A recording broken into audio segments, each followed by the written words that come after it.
اللہ رب العالمین والصلاة والسلام علی سید الانبیاء والمرسلین اما بعد فاعوذ باللہ من الشیطان الرجیم بسم اللہ الرحمن الرحیم اہدنا الصراط المستقیم صدق اللہ مولانا العظیم۔ آج کے اس سبق میں دوستوں کی فرمائش پر کہ دوسری شادی کے لیے کوئی خاص وظیفہ ہونا چاہیے، آج کے اس سبق میں اس کے بارے میں بتایا جائے گا۔ یاد رکھیے گا، مرد دوسری شادی کرنا چاہتا ہے یا عورت کی پہلے طلاق ہو چکی ہے، اب دوسرا شادی کرنا چاہتی ہے۔ مرد اگر دوسری شادی کرنا چاہتا ہے تو اس میں کوئی جو ہے نا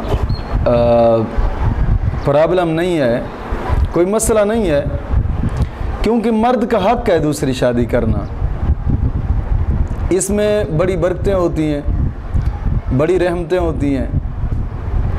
مرد کو رب تعالیٰ کے قرآن نے دوسری شادی کرنے کی اجازت بھی دی ہے، مثنیٰ و ثلاث و رباع۔ اللہ فرماتا ہے کہ مرد دو بھی کر سکتا ہے، تین بھی کر سکتا ہے، چار بھی کر سکتا ہے، مرد کو اجازت ہے۔ لیکن ہمارے اس معاشرے میں جو بات زیادہ تر پھیلائی جاتی ہے نا، وہ یہ کہ جناب علی عورت تو وہ عورت کی نہیں، اس کی شادی بھی ایک ہونی چاہیے، شادی بھی ایک ہونی چاہیے۔ یہ عورت کی اپنا ذہن ہے، اور رب کا قرآن بھی اس کو اجازت دیتا ہے، اور مرد کو اجازت ہے کہ وہ دوسری شادی کرے۔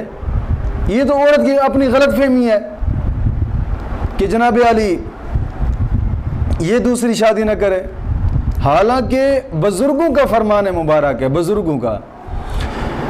غالباً امام شافعی نے لکھا ہے، آپ فرماتے ہیں کہ جس کی ایک شادی ہے وہ بیچارہ بیمار ہے، جس کی دو شادیاں وہ جنگ کے درمیان میں ہے، جس کی تین شادیاں وہ پرسکون ماحول ہے، اور جس کی چار شادیاں وہ روزانہ کی بنا پر دولہا ہے۔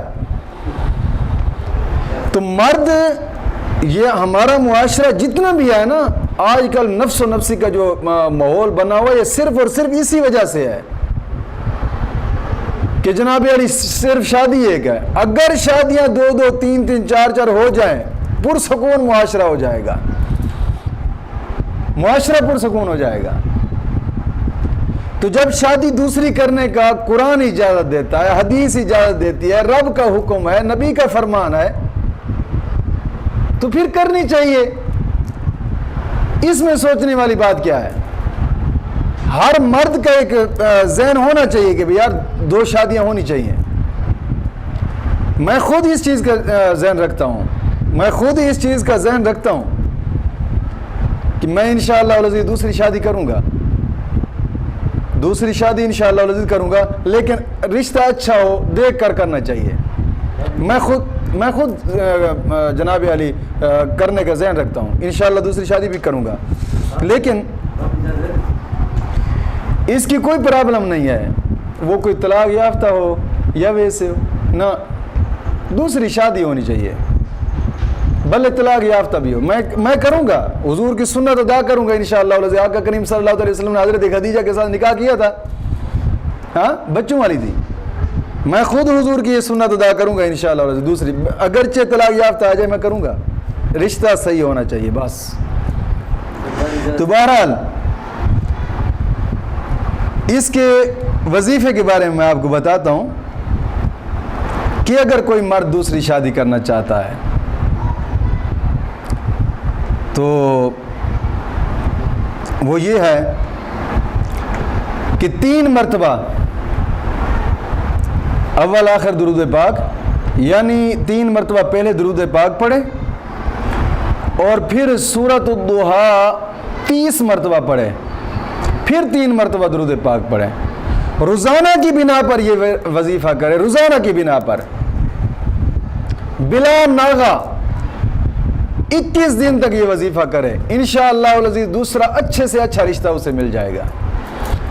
اس وظیفے کا کوئی ٹائم ٹیبل نہیں ہے، کسی ٹائم بھی کر سکتا ہے، کوئی ٹائم ٹیبل نہیں ہے۔ نماز کی پابندی کریں، ہر نماز کے بعد 11 مرتبہ کلمہ طیبہ اور 11 مرتبہ درود پاک پڑھیں، انشاءاللہ العزیز دوسری شادی کے خواہشمند جو ہیں ان کی دوسری شادی ہو جائے گی، اللہ فضل فرمائے گا انشاءاللہ۔ بلا ناغہ اس کو 21 دن تک کرنا ہے۔ مولا کریم دین متین کی سمجھ عطا فرمائے۔